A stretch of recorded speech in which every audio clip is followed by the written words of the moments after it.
Happy day after Taco Tuesday day. Wait, that's right. Short day. Also known as Boxing Day, when you box up all your taco wrappings and put them in the trash.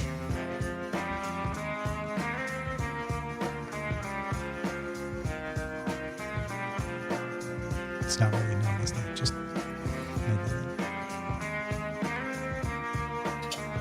Oh, I also saw people. I don't know if this is important. Probably not. But interesting to note, as driving down the 99, I saw workers working on the high-speed rail track. Oh, really? Yeah. Oh, It exists? It still exists, and people are actively working on it. Wow. I was impressed. Ooh, I'm Amazing. jealous. Yeah. When my kids are Were they able to working drive, at high speed? I don't know. It was your standard work crew, like 5 guys and 2 were doing something. so I mean, I is don't it wanna going to be one of judge, those I mean- projects like the dig in Boston, to where literally it takes 30 years for them to get done? But they did it, and it's done. Except for that one time a piece of the ceiling came down, but the rest of it's The done. big dig is Big Doug. Big done. The big done. It has been 18 years for the Eglinton Crosstown, and it is still not done. Mm. Oh, really? I avoid that whole street. It's a massive street in Toronto, and I can't go near it. It stresses me out. Didn't they tear down one of the expressways? Well, Eglinton's a major thoroughfare, so it has caused issues. And it's just, I feel bad for the people who have lived with the construction and the orange fences and the redone lanes that move every once in a while for 18 years.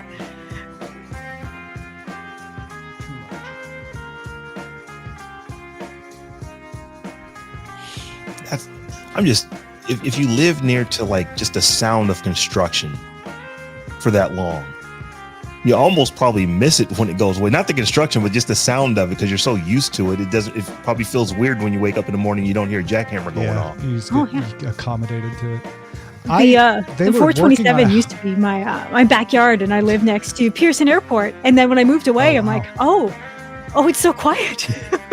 What is this noise? That is not noise. When I moved to this house, I had the same thing, because there were like 2 or 3 houses were rebuilt near me where I used to live in succession. So there was always construction noise.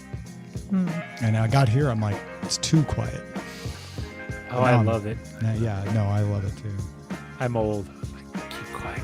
2-minute warning. 2 You're minutes. young. You're younger than me and Rob. It's true. Till the end of the month. I should get like one of those honorary 50-cent pieces. Young Roger Chang. That's what I'm going to call you. It would be like young Sherlock Holmes. Yeah.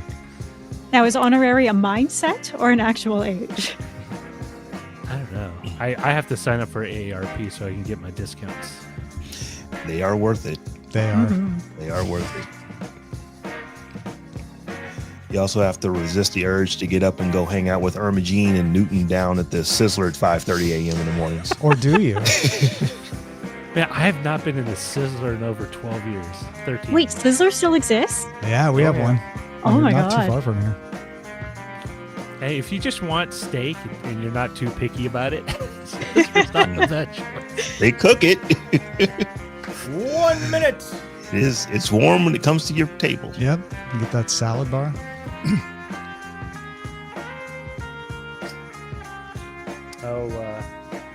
Code Herd. Oh, you kids.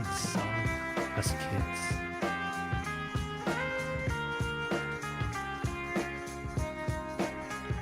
Tacos and coffee. Minion Monkey. Good. Carly Simon single. Tacos and coffee?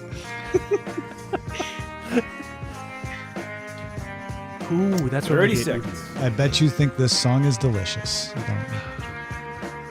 I am not the fan of coffee at all. Don't even like how coffee smells. And yet we get along. It's weird how that works.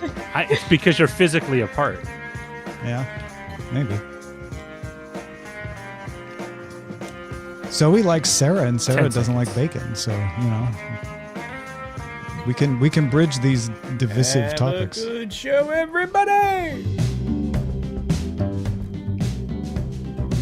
Good day, Internet. Good day, Internet. Good day, Internet. Good day, Internet. We just learned an unsettling truth about Robb Dunewood in the pre-show. He doesn't like coffee. I do not. My grandfather scarred me when I was 8. I have not With a liked cup of coffee since. He didn't scar me he scarred me with the taste of it. Oh, because okay. it was the most vile thing I'd ever tasted in my life. And Yeah. I don't even like the smell of it to this day. I started drinking coffee when I was 6. I know it stunted your height. Yeah. Yeah, definitely. I would have been Jason Howell size if I had drink. That's a story for another time. We have good games and Grubhub and Google to talk about. So who's ready? I am ready. All right. Let's do it. Here we go. In 3, 2. Daily Tech News Show is made possible by you listening right now. Thank you, Logan Larson, Mike Akins, Norm Fazekas, and Stephen Ewell. On this episode of DTNS, Good Old Games has announced a new game preservation initiative.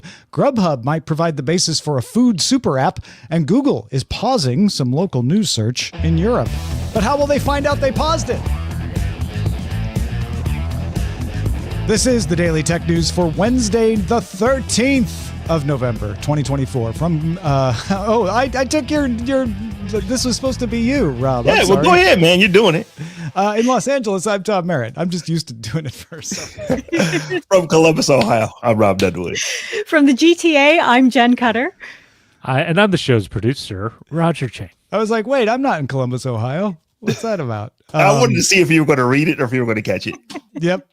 Just barely caught it. Good to be with everybody. We got some great stuff. Thank you for joining us today, Jen. Appreciate it. My pleasure. This is a great topic to talk about. Shall we begin with the quick hits? Absolutely. No objections? U.S. District Judge James Boasberg Wednesday allowed the FTC's lawsuit against Meta in its attempt to force the company to divest itself of Instagram and WhatsApp to go forward. The commission, along with dozens of states' attorneys general, claimed that Meta, then Facebook, acquired the platforms in 2012 and 2014 to stifle competition. Judge Boasberg will meet with the two sides on November 25th to schedule the trial. YouTube is testing a new feature expansion of its Dream Track AI that will let some creators restyle certain licensed music in 30-second clips for shorts. So you can change the mood or even the genre of an original song and then put it in the short itself. The short audio pivot page gets it and will also clearly indicate that the track was restyled with AI. So we're not trying to fool anybody. Verge doesn't know yet which songs are available for restyling, but we know like Charlie Puth and John Legend were part of the Dream Track AI. So it's a good bet they might be part of this. But it did put out a request for more information from YouTube, and it's still waiting for a reply. Bloomberg's Mark Gurman reports that Apple could announce a wall-mounted display that can control appliances, handle video conferencing, and use AI to navigate apps as early as next March. Product code named J490 will be positioned as a command center for the home.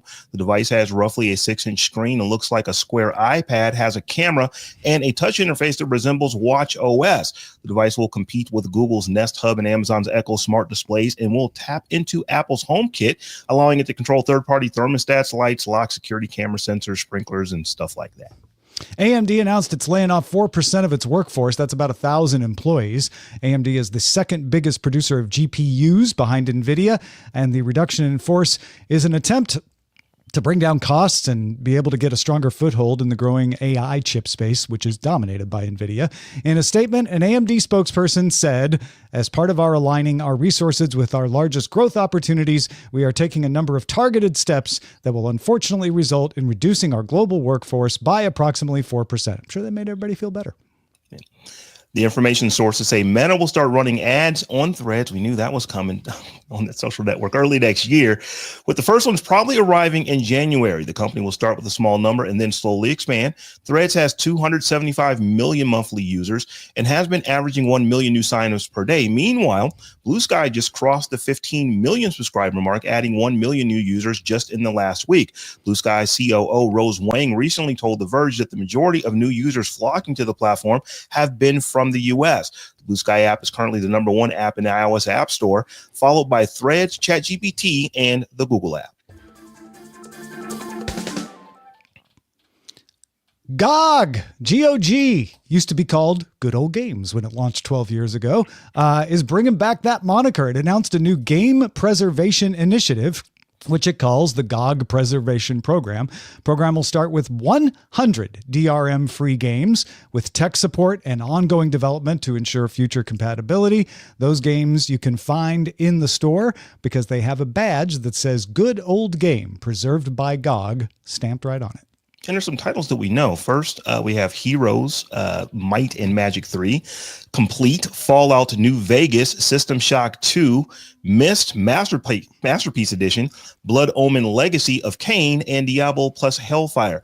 The announcement follows an October decision by the U.S. Copyright Office not to extend DCMA exemptions for video games. So they're taking some steps to do the work that is required to get around the DMCA and doing some good stuff. I know SimCity 3000 is in here. That's one that I like. Jenn, this seems pretty exciting for folks who like video games. It was so nice to wake up to good news today. I am really excited about this. For people who haven't bought anything from GOG before, the fact that it is DRM free is always such a perk. So definitely take a look at their catalog once in a while. But with all these old games, like right now, obviously those are some huge titles that are being preserved to run on modern systems, which is a problem for all of you old flight sim fans. You know what kind of work it takes to play those old games on modern systems, especially if you have a flight stick. The fact that GOG was able to go ahead and do this is pretty huge, because this is not like a no-name place. This is not being like an under-the-radar thing. This is loud. This is obvious. I hope that other places and other companies will take this kind of initiative on their own while keeping it DRM free. Because also today, Blizzard had announced the Warcraft 1 and 2 remastered versions. So with this version, much like with Warcraft 3 Reforged, you can switch to playing the originals while you are in game. If you want to play with some glorious blocky pixels in 4.3, you have that option. That's but great. For people who are, because I've heard from people who don't necessarily have the best eyesight, they are really excited to be able to play their old favorite game with text they can read. And I hadn't considered that. Like for people who do have like the giant widescreen monitors and have their text size turned up, this is an accessible way for them to play the games. They do have to buy it again, but this isn't the worst thing. I think it's a good middle ground. That's not like the first time anyone's ever done this. I think another really good example of preservation in a way is Nintendo Switch Online, because they have their Game Boy games, their Game Boy Advance games, their SNES games. Now they're getting into slightly more recent consoles. And those are almost emulator-like in that you have save states, which, you know, for people who play on the go and for people who are, let's say, really bad at a part of the game, you just save first and give it the old try without going all the way back to the beginning. But with Nintendo Switch Online, you're effectively renting the games. You own nothing. They can appear and disappear anytime they want. And as you guys know, I don't know if you've had stuff pulled from your library before for different Kindle things or game things. Sega is also delisting a whole bunch of games. They gave people a 30-day heads up for delisting 60 classic games across all the consoles and even Steam. Now, at least in this case, they are not taking away things. If you already have it, you will still get to play it. You will still be able to re-download it. But anyone who is kind of late to it, you're going to have to find other ways to play those games. Yeah, and I think one of the cool things about preservation, or one of the things that's arguably important about preservation, is that it's about access. Yes, many of you in the audience can go and homebrew this and do the work and find the ROMs and build the emulators. It's eminently doable for any game, but it's work. Preservation to me is about making it so the person who doesn't have the time or knowledge or willingness to do all that work can still access the game. And that to me, Jenn, is one of the best things about what GOG is doing here, is they're providing ongoing tech support as well. Yes, the ongoing thing, like obviously we have to see how well this pans out. I'm assuming that everyone involved in those games is kind of on board and we're not going to see things removed. Hopefully. But as one of those random gamers, I just pulled a random thing from my collection. Like, it is great that these big titles and titles that should have been bigger, like any of the Legacy of Kain games, are going to get this new spotlight. But like I said, I pulled a random game. This is a Nintendo game by Interplay, published by Activision. It is called Rad Gravity. It is an old NES game. It is not good. I'm not going to pretend that this is a good game, but this has a chance of being lost to media. There's a lot of games like this that like weren't great, even if they were published by like well-known names. But unless like people like me go and do like videos about them, no one's going to know they existed. And I think more stuff should be preserved, not just the top things. Like, you know, you got to figure out some mediocre movies deserve a second life. So do mediocre games.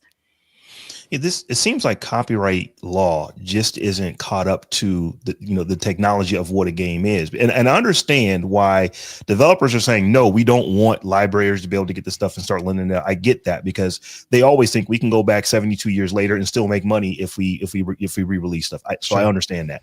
But as you said, Jenn, the stuff can potentially get lost forever. And, there's just no way for people to go and enjoy something that came out 15, 20, 30 years ago. It's just not, there's not a copyright viable way for that to happen unless you have these types of preservation projects ongoing.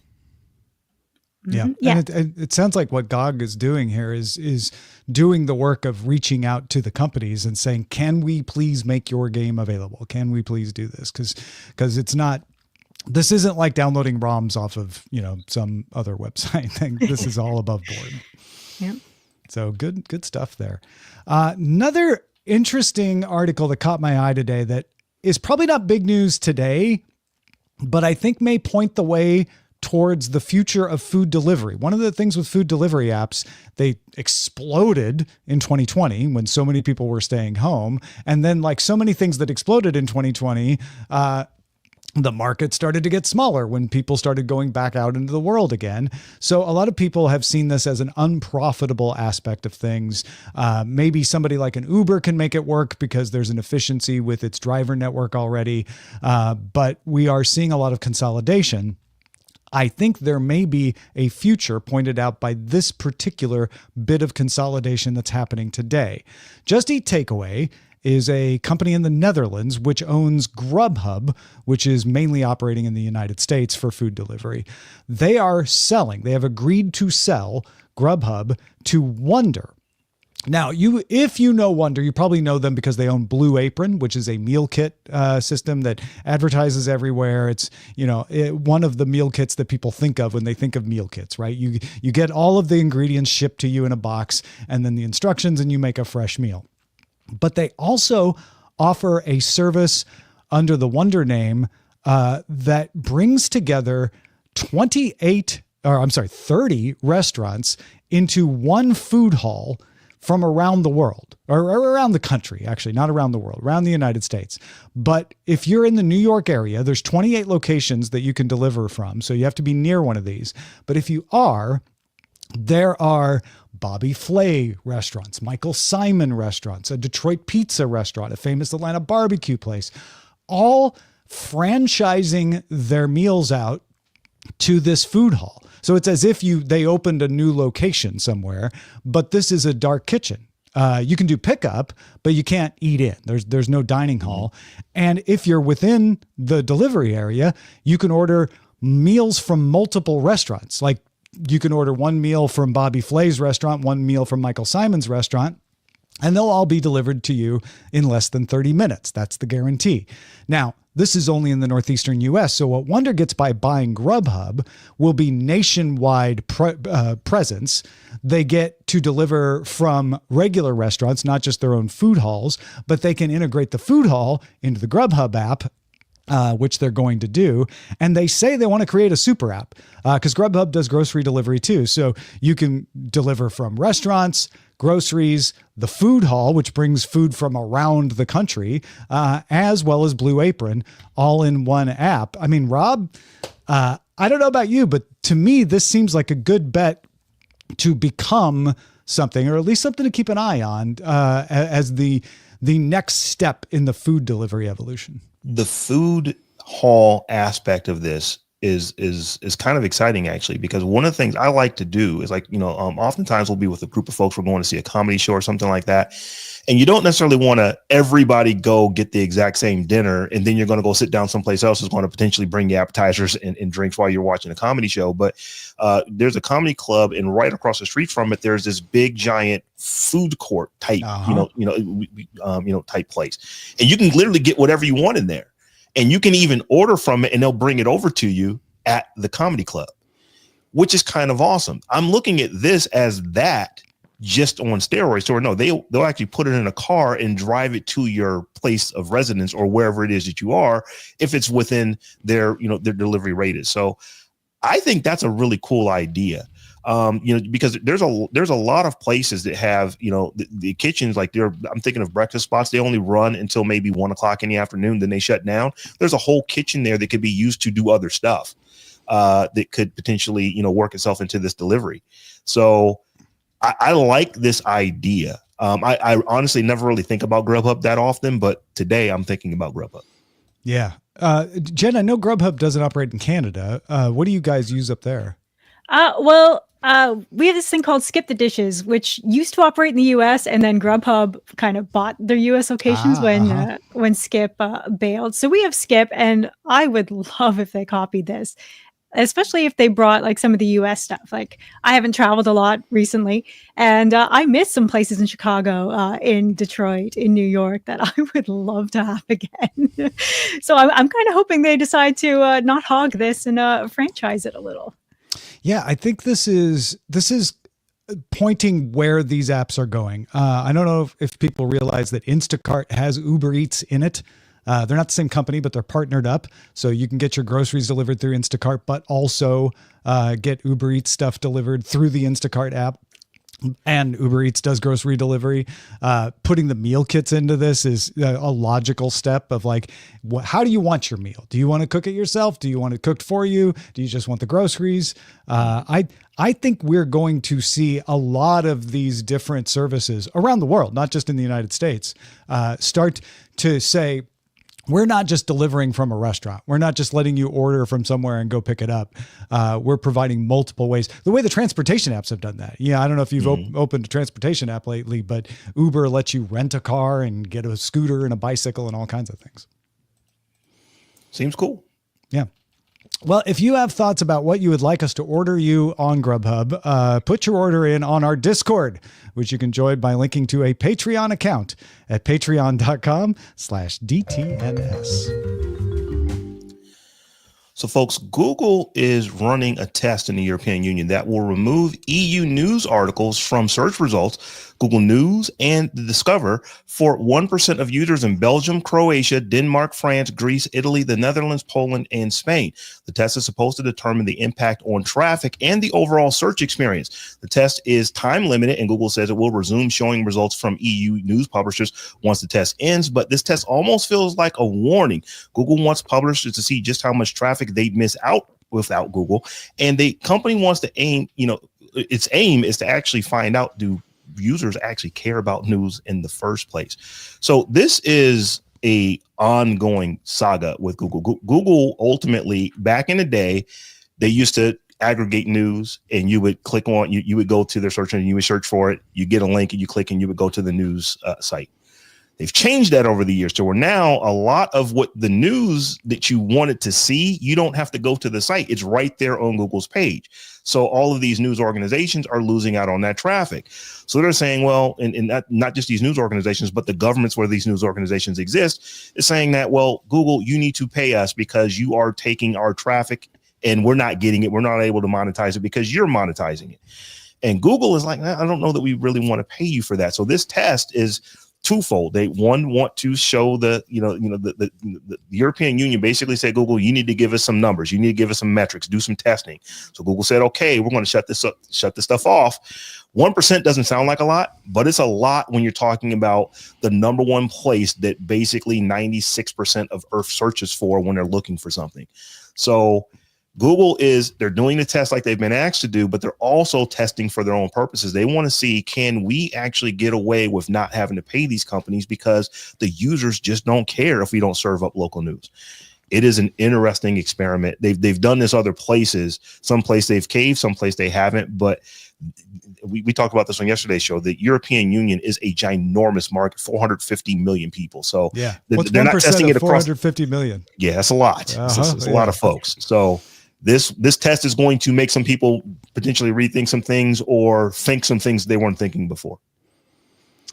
Yeah, Google does play nicer in these situations than Meta has.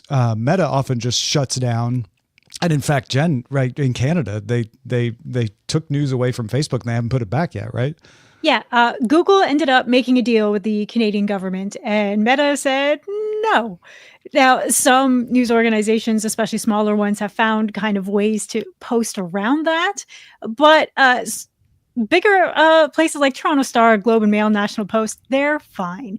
They're easily accessible in their own apps and stuff. But local news and smaller news outlets, they have been hit very hard. And a couple of them, or if not a good chunk of them, have stopped posting on Meta-owned social media because there's no reach. It's not worth the effort. So they'll never get found. I think this issue is extremely complex because on the one hand, Google search, forget Google News, right? Because Google News is what Robb was talking about, where they have the snippets and stuff. And there's a little more of an argument that maybe Google stops people from going because it gives you the snippets and everything. But Google search is how people find news sites. And if Google stops listing news sites in search, people won't stop using Google for searching news. They'll just go to the sites that show up. So I think it's important to remind what we said, which is international sites will still show up in European search. So if somebody searches for news, no, they won't see Der Spiegel necessarily if they're part of this test, but they will see Australian papers. They will see South African papers. They will see United States papers, Canadian papers. And there's a lot of world news in there that will apply to them, and that traffic will go there. So it is a case where the system is meant to send the traffic to the news sites through this, and you only see mainstream news complaining about this because the niche sites like technology sites, entertainment sites, they tend to have a better way to get to their audience and get them to their websites and monetize them. There's an argument to be made that journalism is still dealing with the fact that we have one worldwide market now instead of, millions of individual markets in various regions. People don't particularly care unless you're a news wonk. If you're really into news, you may say, I want to see what the LA Times had to say about this. I want to see what this paper or that article, I want to see that. But a lot of people just want to know, what is the information? Who did it? What did they do it to? What time did they do it to them? That's what they're looking for. And if I can go and do a search and get that answer and it didn't come from a local paper, that's just the answer for me. I don't necessarily think about, well, where did this information come from? We probably all should be thinking about that because we should be thinking about it. But a lot of people just aren't. They're going to say, oh, well, this is what Google said was first. Therefore, and here's the second one. Here's the third thing. And if none of those are local and people don't really mind that, Google is saying, okay, well, maybe we don't need to pay you for this. So that is a danger that these governments and these news organizations are potentially running to, where they may find out that people don't care about getting news locally as much as maybe what they think they do. I'll be honest. I think it's telling that Google is willing to pay in most of the markets. Now, it will start with this gambit, do these experiments. It's done it in Australia. It did it in Canada, but it ends up paying. And I think it's because it's in Google's best interests to do that. I think Google knows, because it has a dominant place in the market, that it doesn't want news sites learning how to exist without it. So it wants to use some leverage to get them to sign a better deal so they don't have to pay as much. But I suspect Google wants to sign these deals because they want to keep news publishers dependent on them. And with AI search starting, they may be less and less dependent. Google is going to live in the margins on this. I fully expect that they are going to work out deals with the European Union. You cannot leave out one of the biggest blocks on earth when it comes to just the number of people that are going to be consuming information. But as you said, Tom, what they can do is, well, people don't really care as much as what you think they are. We don't want to pay this amount. We want to pay something that is significantly far south of that. Yeah. And what they're going to do is they're going to live in the margins, because at the end of the day, what is Google? Google is a giant advertising. It's a giant billboard, for lack of a better word. They make their money on advertising. They make their money on advertising against news, as well as everything else that they show up, that shows up in their platform. So they will work it out. I just think, as you said, Tom, maybe they're trying to get a better deal. Yeah, I do think that it's a bit of a preservation of the Google market position to eventually come to a deal here. And I think you've seen that in Canada, where, all the big publishers are happily getting paid, maybe not as much as they would have, but getting paid and showing up in Google search. Yeah, there's always the debate about who gets how much of the pie. But we're definitely going to see this happen in more countries more often. Yeah. All right, let's check out the mailbag regarding Signal getting into video conferencing. We talked about that on yesterday's show. Jason writes, I work for a human rights nonprofit and work with human rights defenders in the field who heavily rely on Signal.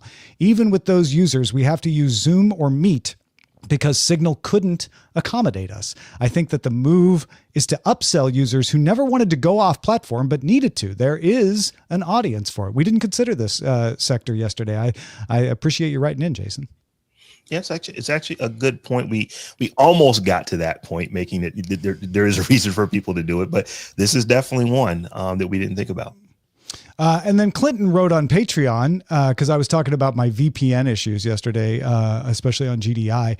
I have to disable VPN on my phone for the Ticketmaster app to work. Seems as though they block any traffic where they detect a VPN in use. He also went on to talk about having to disable VPN to use the Disney app on Disney cruises as well. So yeah, there's a lot of examples out there where if they can tell you have VPN at all, they're just going to stop working. Well, we want to thank you, Jason, and you, Clinton, and also you, Jenn Cutter, for coming and hanging out with us. What are you repping today? Today, I'm actually going to talk about Blue Sky because I'm really enjoying it there. So if you also are on Blue Sky or are thinking about hopping over, it's a busy place right now. So I am Jenn with 2 N's, JennCutter.bsky.social. And patrons, stick around for the extended show Good Day Internet, where we talk about Amazon folding Freevee, its fast service, into Prime Video and what that could mean for free content on the platform. You can also catch the show live Monday through Friday, 4 p.m. Eastern, 2100 UTC. Find out more at dailytechnewsshow.com/live. Back tomorrow with Justin Robert Young. We'll see if he survived the election. Stick around. Talk to you then. The DTNS family of podcasts, helping each other understand. Diamond Club hopes you have enjoyed this program. Yeah, spoiler, Justin survived the election, but how did he survive? That's what I should have teased, right? Yeah. Thank you, everybody, for being in the audience. And if you've got a title, make sure to submit it at showbot.tv/DTNS2. Absolutely. DTNS, the number 2. So submit your show titles there, and we're going to do GDI here in just a second, and you'll be able to submit a show title for that one as well. But I do want to talk about this. This one, I've got some stuff to say about Amazon because they are shutting down the Freevee brand, its fast or free ad-supported streaming television service, and rolling it into Prime Video. Freevee, which launched under the IMDb brand nearly 5 years ago, will be phased out over the next several weeks. The service's free original content, such as Justice Judy, Bosch Legacy, Alex Rider, and others, has already been rolled into Amazon Prime Video and remains free under the Watch for Free label.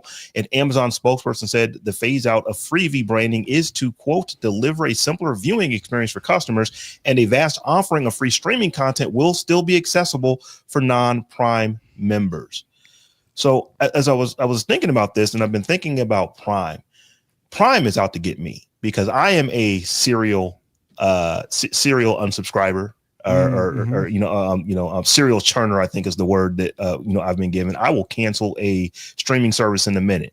The problem is that if all these services get bundled into to Prime, they're bringing Freevee in, and from Amazon standpoint, it makes sense. If you're trying to get everybody to know Prime as your brand, bring Prime in and let people log in for free there.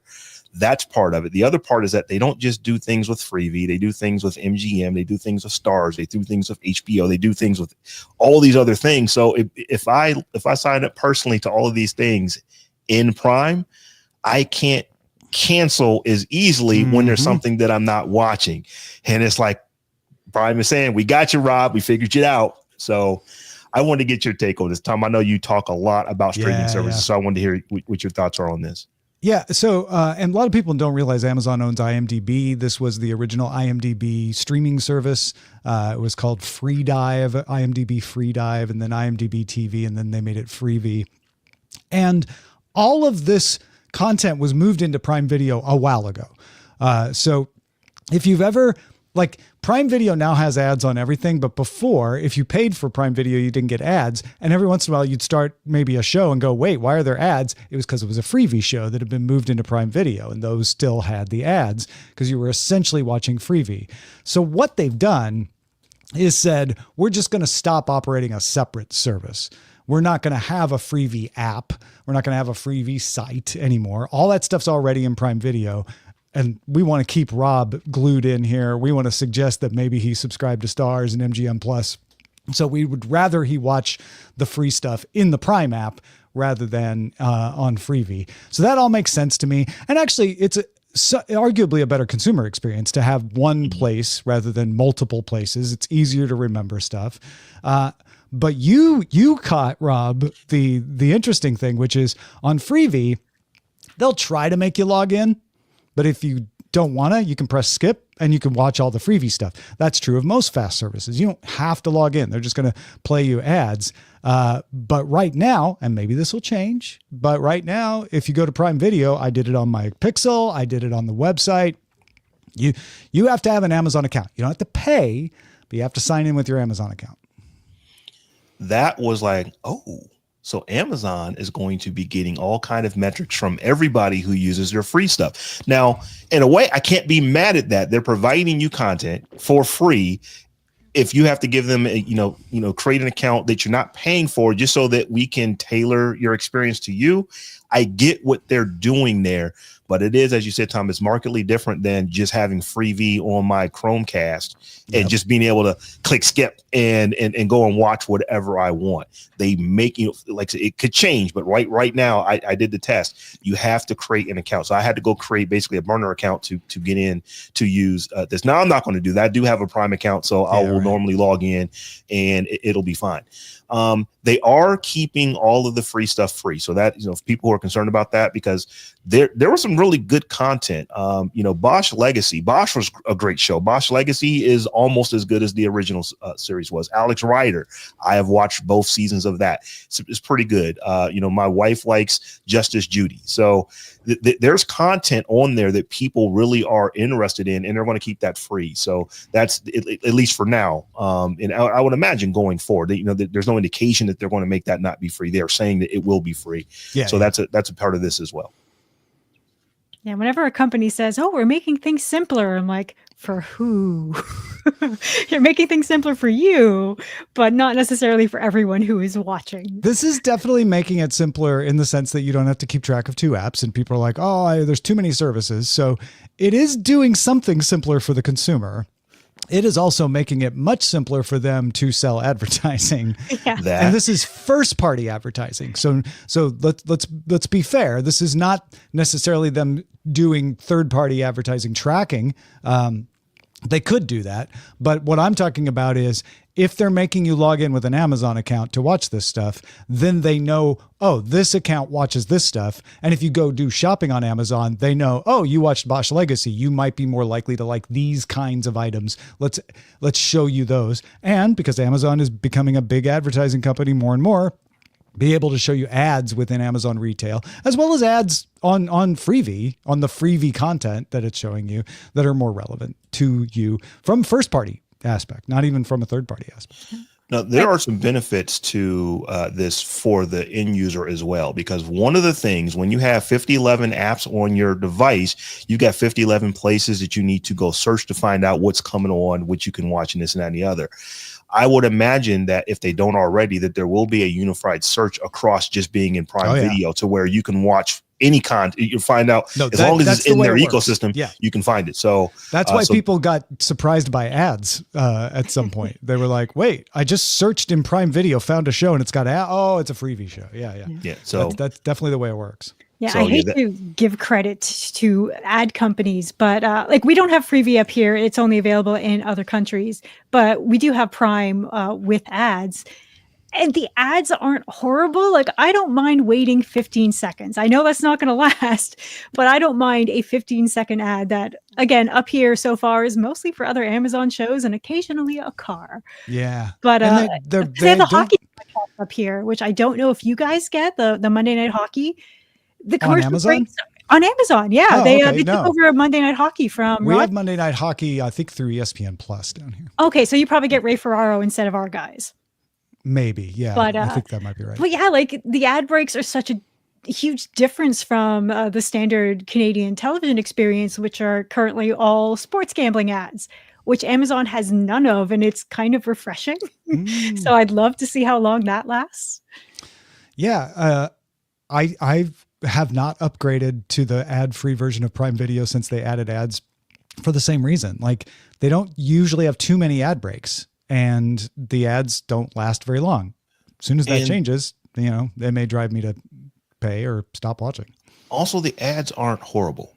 No, they actually they know enough about you because you're an Amazon shopper, right? So I will talk out of both sides of my mouth. I will be that person. I hate ads, but I don't hate ads as much if the ads are actually targeted to me and they make sense. Right? Yeah. It's like, oh, that's on sale. Let me go check that out. That actually happens on Amazon for me more than anything else, because I personally know my Amazon drivers because they come to the house so often. So it's one of those things where I'm constantly ordering stuff, and the ads that I get are based off of things that Amazon already knows that I buy regularly.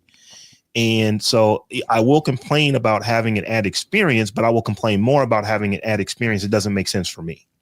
Yeah. Have you guys had the show sponsored by, like the last NHL show they did? It was sponsored by a car company. So you got a car ad at the top, and then nothing for the next hour. Yeah, Hulu pioneered that. Where like the following show is presented ad free thanks to Toyota or whatever. Right. Yeah.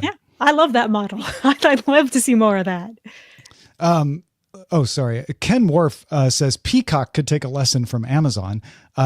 That's the difference between having all that first party data on you. Peacock doesn't have all that. Amazon does. Yeah. Unlike Amazon, which if anyone has seen the movie Demolition Man, where all restaurants are Taco Bell, Peacock isn't that. All things are Amazon. At least that's what Amazon is trying to be. I mean, you literally have a company where you can go watch movies. You can fly into space as a tourist. All this stuff, the big newspaper. I mean, it's not all Amazon, but it's all owned by the same person. I think the space thing is a separate company, even though it's owned by Bezos. Separate company, but same guy. So there's a lot you can do there. And you're right. The ads on Peacock are not nearly as good, because I have a lot of streaming services and I cancel a lot. Like I said, I'm one of those people, when my show is done, I will cancel until I want to watch something else. But I do notice it's like, man, why can't everybody's ads be as good as this service or that service? And usually Amazon is at the top of that list just because they have so much other data on me compared to everyone else. Yeah. Amazon is also fast becoming the place to get all your subscriptions in one place, so you don't have to track them down. So it makes sense that they would bring their own freebie thing in here, because you can now subscribe to Apple TV Plus through Prime Video. Mm-hmm. And the unified search, it's impressive, because it's like, I do have to think, man, what was I watching that on? Because the way I'll watch like 6 episodes or something, go away for a year, and then come back and watch the remaining 6. But I have to remember, what was I watching on? And where did I leave off? So Amazon is figuring a lot of that stuff out. Yeah. if you have subscription fatigue, this is one of the new trends in streaming. This is just the front page of Prime Video. You can add BET Plus, Stars, Apple TV Plus, Here TV, Paramount Plus, Kokowa, Mubi, Crunchyroll, AMC Plus, MGM Plus, High Dive, BritBox, Acorn, and I could just keep going on. They have I think around 100. I was going to say there's over 100. It's well over 100. Holy cow! Yeah. And they don't have all of them. They don't have Peacock, not yet. But they got Apple TV Plus. That made me start to think, okay, Amazon is making a play to be the platform, right? Yes, you can have Prime Video, but you can also just manage everything else through that. And that's what my friend Brian Brushwood, co-host Cord Killers, does. He uses Amazon Prime Video for managing all of his subscriptions, so he can easily turn them on and off in their system. He knows exactly where to look. He doesn't have to remember which app it is and all of that. It makes sense. Yeah. It also is, like I said, it's one of those places where everything exists. So you get that search across everything. Like so that is really sweet.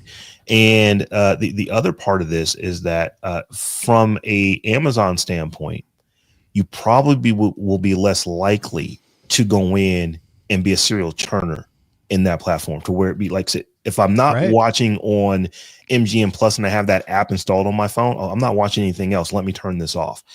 I don't necessarily think about that as quickly inside of inside of Amazon Prime. Well, you could be a mini churner, right? You could turn off just MGM Plus, but not anything else, right? You're going to keep Prime Video because that's your platform that you're managing everything on. But I'm saying that I just don't necessarily know that I think about it as much, because once I get into the interface, I'm not thinking about that I'm on MGM or I'm on this other thing. I don't necessarily forget, but I'm not thinking about it. But it's not as top of mind as it is when you're opening a separate app. That makes sense. No, I get you. So it's like, I just, where I go to watch this, because like if I have MGM Plus, it's like, and I use it through Prime, I'm thinking, where do I go to watch this show? Not necessarily what service am I watching it on. If it's Prime, I just go to Prime, log in and start watching it, not thinking about the MGM Plus. So when I get done with From and I'm watching nothing else on the service, I don't think about canceling it, because in my mind, I'm watching it on Amazon. Well, I'm not canceling Amazon. I watch too much stuff there. It's just a little bit of extra thinking, but that's the kind of stuff that, reduces people from canceling stuff. If they can keep 1% of people like me, just by that 1% is probably tens of millions of dollars a year. Oh yeah. Yeah. If not more. Just like we were talking, the 1% of people in the news test is 4.5 million people in Europe. Right. So, I'm really interested to see how that plays out. Because they've done it, but the markets that they've done this kind of stuff in, it's been much smaller than that. And they're only doing it 1%. They're only doing it in select countries, but that's a lot of people that won't get news. So I'm really interested to see how that works for Google and for the news organizations. This Amazon thing is kind of the way I feel like this is an indication of how streaming is shaping up. So you're having all these companies combine free, ad supported, and premium offerings together, right? It's not even just a bundle, although there's bundles that are part of that too. But for instance, CBS, so it's called Paramount now, offers Pluto TV, which is free ad supported, offers Paramount Plus, which is, your version that you can pay a little extra, get rid of ads, or have ads and pay for, but you mainstream TV, and then Showtime, which is its premium tier that's included at the highest tier of Paramount Plus. So they're like, we get you in with the free stuff, then we convert you to Paramount Plus, and then hopefully get you to add Showtime. The other thing that's shaping up here is the platform. We want to be the platform where you add services, where you manage all your subscriptions. That's what Amazon's doing. It's actually what Apple's doing, which is why it's interesting that Apple TV Plus is part of Prime Video. I'm curious if Prime Video will become part of Apple TV Plus, where you can add stuff, which would be hilarious. But they're also trying to do we'll be the place that manages. I think Amazon may be the only one that's doing both, where they want to be the place that manages your subscriptions and has a free version and a mainstream version that you can add on to. Tom, what do you think? Do you think that the streaming services, would they rather you pay a higher subscription to have no ads, or pay less of a subscription and have ads? Where do you think they are on that math? I think it's probably different for different companies. I know Netflix was against ads. They thought they made more money per user by having subscriptions. But now that they've started to get that get that ad money, they're like, maybe the ads are pretty good. We had that story earlier this week. So I think the smart businesses don't care. They'll price the subscription appropriately so they get enough subscribers. The pressure is usually that the advertisers want bulk, right? They want to be able to reach a large number of people in the demos they want. And if you don't have enough subscribers to your ad versions, you can't deliver the people. And so you can't make the money off the ads, which is why you see companies resist offering an ad-free version for pay, because it's not just about making the money. It's about having the critical mass of number of ads to be able to sell to the advertisers. So that's why I say I think it's different for different companies. If you're a niche company, you probably want the subscriptions because you're not going to get enough critical mass for the ads, or you're just going to go ads and you're not going to let people be able to pay. If you're a larger company where you can like, oh yeah, we can have a big enough ad business and also have an ad-free business, then it's just about pricing that ad-free business right.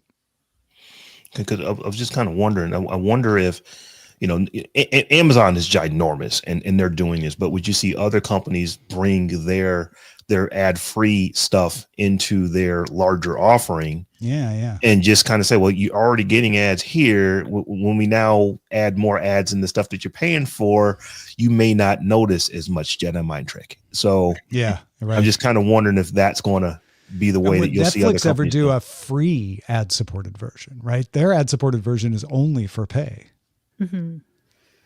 Well, I just want Amazon to spend their new money on making the smart TV apps better. I know that's like partially like Roku's fault and all that too, but it is awful to try to search through Are that you using kind a of stuff. Fire TV?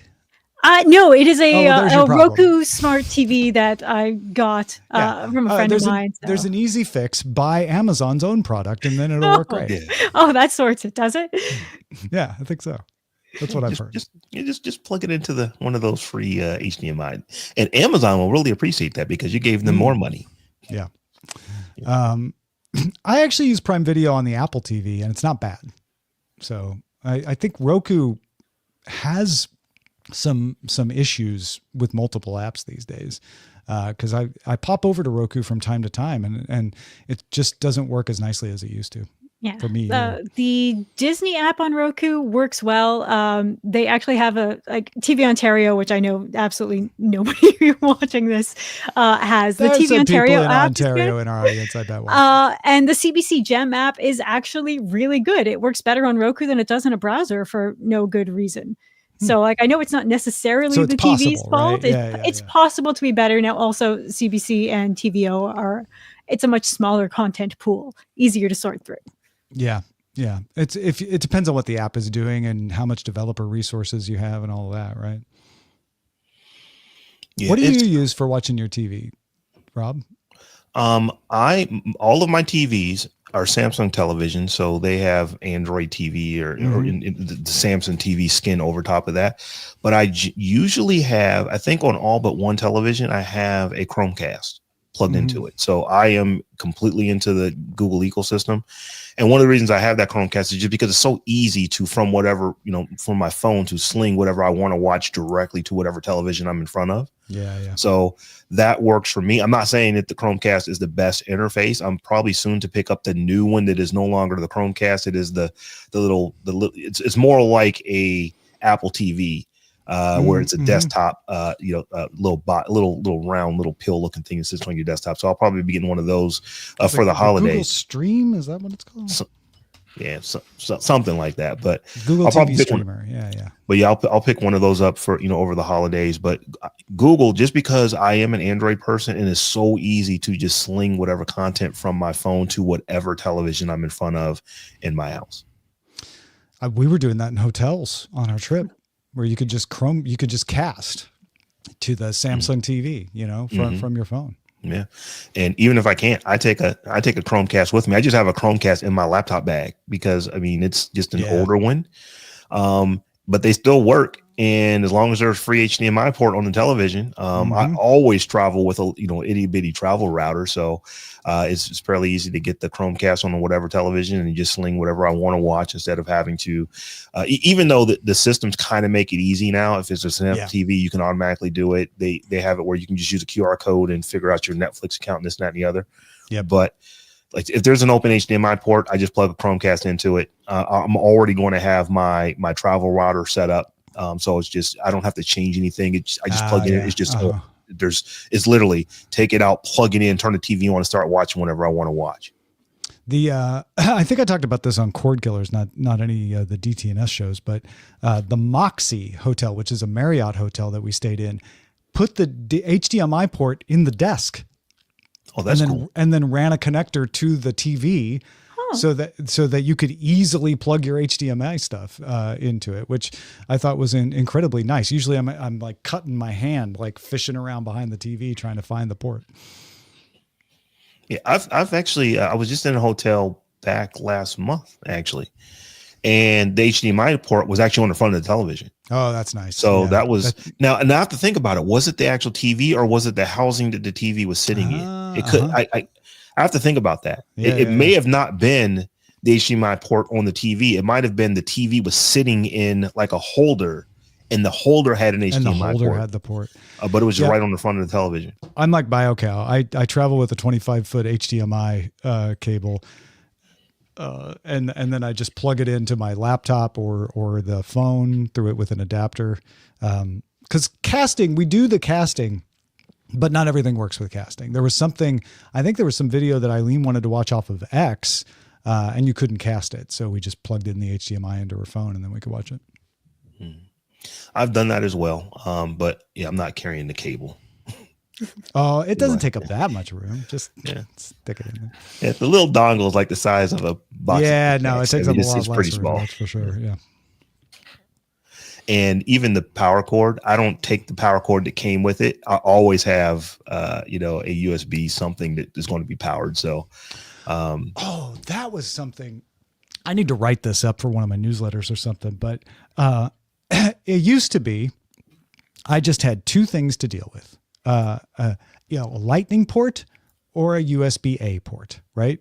USB-A on one side was never a problem. USB-A went to everything. So I just had to have a USB-A to mini and a USB-A to lightning. And then whatever I was using, if I was using my Pixel, or if I was using my iPhone or my iPad or my laptop, whatever, I was fine.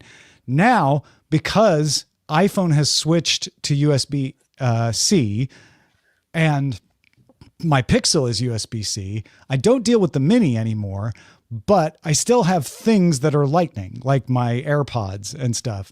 And then the ports that you get on planes are almost always USB-A, but some of the hotels are now doing USB-C. So I had to have like more adapters to be like, okay, what port am I dealing with? It's USB-C. Okay, USB-C to USB-C, USB-C to lightning works here. Maybe I need an adapter for some. I'll be glad when just everything is finally old enough that everything is USB-C. I'm sure we'll have switched to some other form factor by then. But yeah.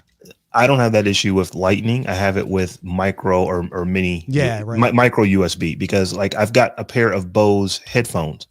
They're old, but they're fine. I only use them on a plane. So there's no reason for me to upgrade them because they work and they sound just fine, but they're using an older port. So I just have in the case, I just always keep like a little adapter in the case. It'll turn that, from micro USB to USB-C.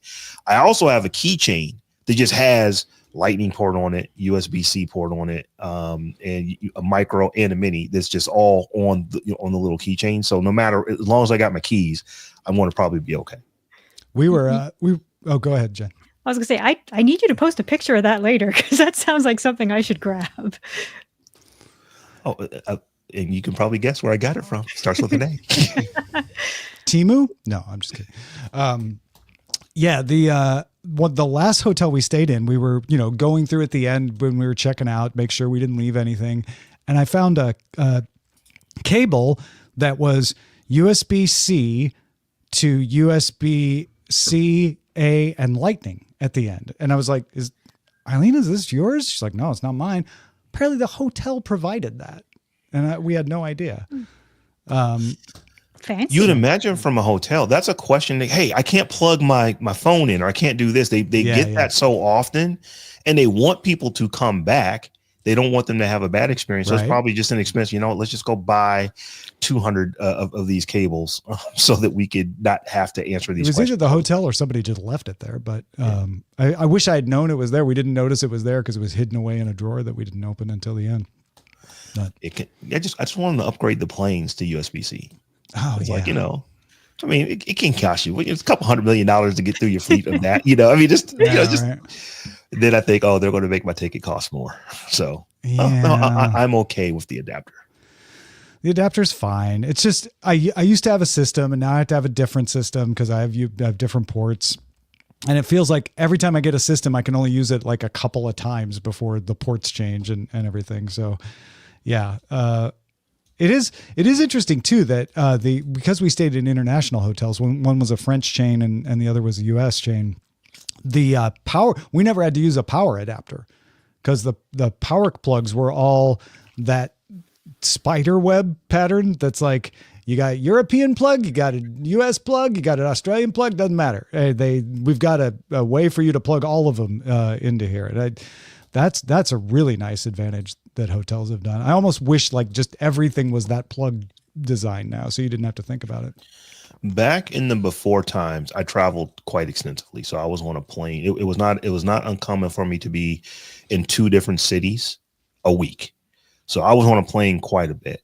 So I just got used to, I would always have my travel converter, and then Velcroed to that case, I would have my actual travel router.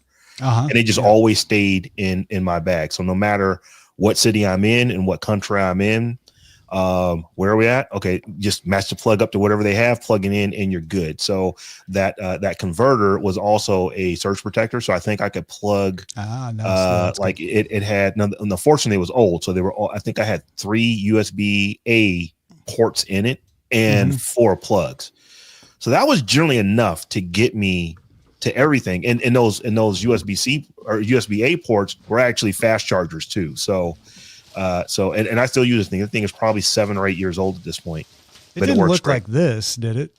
Like it's not that one, but it's similar. But yeah. But your description is like 4 USB-A ports, 3 plugs. Yeah. So that thing works. It works like a charm. And I don't do that kind of international traveling to where, like, it was nothing for me to be in Cork, Ireland, the beginning of the week, and then be in the UK the week after, like the end of the week, and then back here, for the weekend, and back there again the following week. Not doing that kind of travel anymore. So now it is pretty much, if I do go somewhere international, it helps to have it. And then when you are on a cruise ship, it always helps because there's always too few plugs on a cruise ship, but they have, it's like there's too few of whatever you have. So for me, I want to get the regular plugs for the United States. Plus I want to use my travel converter to get the other plugs for everything else, because my wife takes 74 different electronic things with her every time we travel. I've got an international power converter that has a little slider, so you can go between the 3 major form factors. It has USB-A and USB-C ports on it. Love it, except on this trip, there were 2 different power outlets bedside in hotel rooms that it just wouldn't stay in, just flopped out of. They were too loose or something like that? Oh, yeah. Yeah. I don't know if they'd been used too much or whatever, but one of them it would hold, but the others, it wouldn't hold it. And those things are a little heavy, so they fall out easier. And what stinks, you probably know enough about the ones we use here in the States where you feel comfortable squeezing the prongs together. But those, I don't know how this stuff works over here, so I don't want to start squeezing prongs. And I shorted out a power outlet in the UK once. I don't want to do that again in a hotel. Well, we should probably wrap up here. Big thanks to everybody who supports us on patreon.com/DTNS. We cannot do this show without you. I'm in the middle of planning for 2025, and it is very apparent how much we rely on the patrons to make this thing possible. So thank you for being a patron of DTNS. Please stay. Don't go anywhere. I hope we're keeping you happy. And if you could convince a few more people to come over, that'd be great too. Really appreciate every single one of you. Thank you, Rob. It's been fun doing all these shows with you this week, and we're not even done. This is great. I don't even know. We got 2 more, man. Yeah. I'm looking forward to it. Jenn Cutter, thank you so much for stepping in today as well. Always a pleasure. And until tomorrow, everyone, have a good day. Good day, Internet.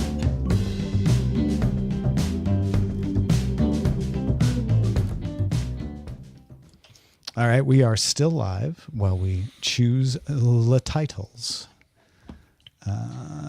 We have a super chat. Laminar Rainbow. Laminar Rainbow is so good with the super chats and the super sticker this time.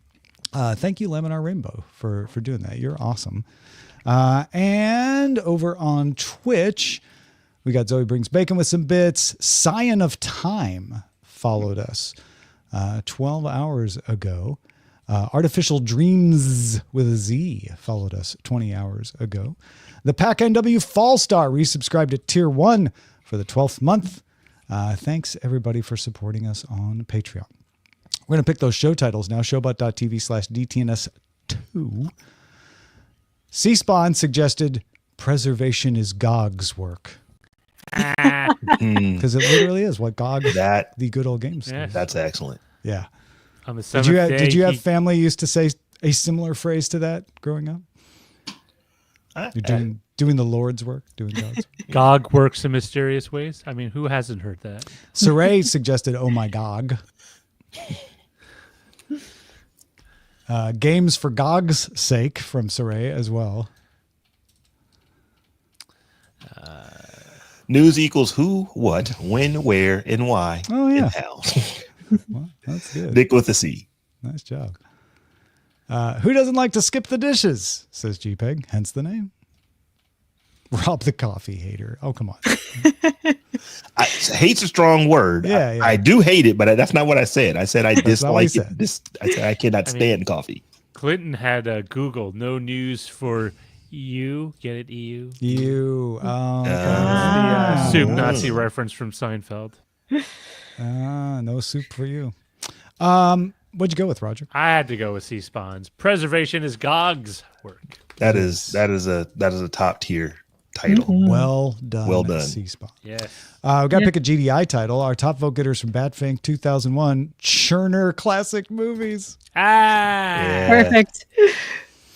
Also, Batfink, you're killing it today. No Fast, and I'm Furious. Yeah, that's a good one. That's really good. Amazon leader of the freebie world. Not anymore, Saray. Paid V. I will say I watch a lot of Fast, mostly just Star Trek reruns. But yeah, just to have it on. Just going. They have 3 channels. It's either the Next Generation, Voyager, or Deep Space Nine. How could you go wrong? That sweet ad crack from Clint Woodward. What's in your streaming go bag from Saray? Free TV for you, free metrics for Amazon. Everybody wins. I do. Oh like boy, Churner. I don't. I Do you like Churner or No Churner. Fast and I'm Furious? Either one of those. It's like Batfink either way, so it's not like somebody gets disappointed. No Fast and I'm Furious. All right, done. Yeah, all right. No Fast and I'm Furious. It is. We're going to go send the Twitch people to raid Penny Arcade. YouTube folks, have a great rest of your day too. Thank you again, Jen. Thank you, Rob. Thank you, Roger. Thank you, Amos. Thank you, Joe. Thank you, Eileen. Thank you, Seven the Dog. I feel like I just won an award. Bye, everybody. Bye. See you Bye, tomorrow. folks. See you tomorrow.